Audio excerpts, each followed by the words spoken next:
पेपरफुटी प्रकरणात दिल्लीच्या जंतर मंतर मैदानावर आंदोलनादरम्यान झालेल्या लाठी हल्ला प्रकरणाचे पडसाद धुळ्यात उमटले असून आझाद समाज पार्टीनं रस्त्यावर उतरून एक दिवसीय धरणं आंदोलन करत थेट पंतप्रधान नरेंद्र मोदींच्या राजीनाम्याची मागणी केली।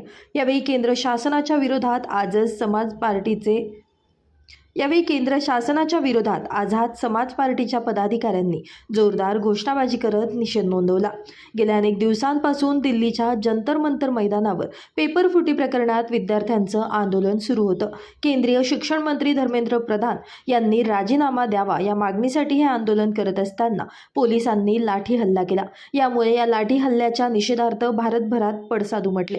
दिल्लीच्या जंतर मंतर मैदानावर लाठी हल्ल्याच्या विरोधात आणि केंद्रीय शिक्षण मंत्र्यांच्या राजीनाम्यासाठी आझाद समाज पार्टीनं धुळ्यात आंदोलन केलं। गेल्या अनेक दिवसांपासून आंदोलन करूनही केंद्रीय शिक्षण मंत्र्यांचा राजीनामा न झाल्यानं आझाद समाज पार्टीनं थेट पंतप्रधान नरेंद्र मोदींच्या राजीनाम्याची मागणी केली।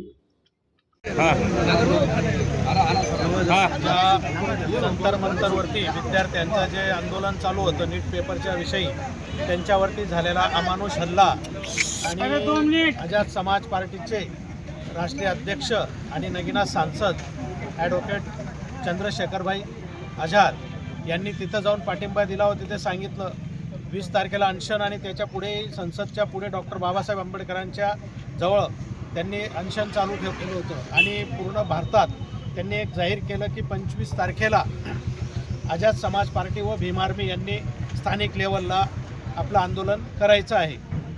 त्याच अनुषंगाने महाराष्ट्रामधील 36 जिल्ह्यातून 30 जिल्ह्यांमध्ये सक्रिय पार्टीचे आंदोलन सुरू आहे। मी उत्तर महाराष्ट्र प्रभारी असल्या कारणाने जळगाव, नंदुरबार, धुळे, नगर आणि आज धुळे जिल्ह्यामध्ये इथे धुळे जिल्हा अध्यक्ष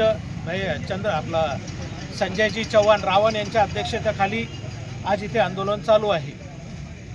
पण आज या आंदोलनामध्ये शिक्षण मंत्रीचा राजीनाम्याची मागणी केलेली आहे। नीट पेपर ज्या दिवसापासून ते शिक्षण मंत्री झाले त्या दिवसापासून 2021ला त्यांनी शिक्षण मंत्री पदाचा पदभार स्वीकारला। 2021-24 मध्ये नीट पेपर फुटी झालेला आहे। त्यानंतर 24 नंतर 22 मध्ये सुद्धा CUT पेपर फुटी झालेला आहे। त्यानंतर 2021 मध्ये जी मेन्स पेपरचा सुद्धा फुटलेला आहे। त्यानंतर 2025-26 मध्ये नीट परत PG आणि सेंटर जे केंद्र बोर्ड आहे CBSE त्यामध्ये सुद्धा धांदल झालेली आहे। आणि लाजिरवाणी गोष्ट एक आहे की त्या बोर्डाच्या परीक्षेला 10वी ते 12वीच्या पोरांनी बुडवून काढलेला आहे, म्हणजे त्याचा उलगडा काढलेला आहे।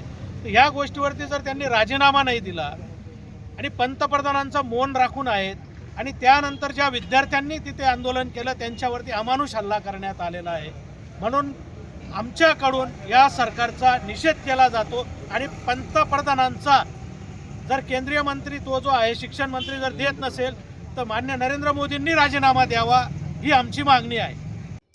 यावेळी आझाद समाज पार्टीचे महाराष्ट्र प्रदेश महासचिव तथा उत्तर महाराष्ट्र प्रभारी दिलीप मोहिते, जिल्हाध्यक्ष संजय चव्हाण, युवा जिल्हाध्यक्ष दादाबाबा सोनवणे, दिलीप आहिरे, महेंद्र बोरसे, दावल वाघ, आनंद गांगुर्डे, उत्तमराव झणके, राहुल वाघ, श्याम मोरे, शंकर गायकवाड, सोनू पवार, राकेश गायकवाड, स्वप्नील कोळी, बंटी वाघ, सुमित साबळे, संदीप गायकवाड, विशाल मोरे यांच्यासह पदाधिकारी मोठ्या संख्येने उपस्थित होते। Bureau report, Lumbini news, Dhule.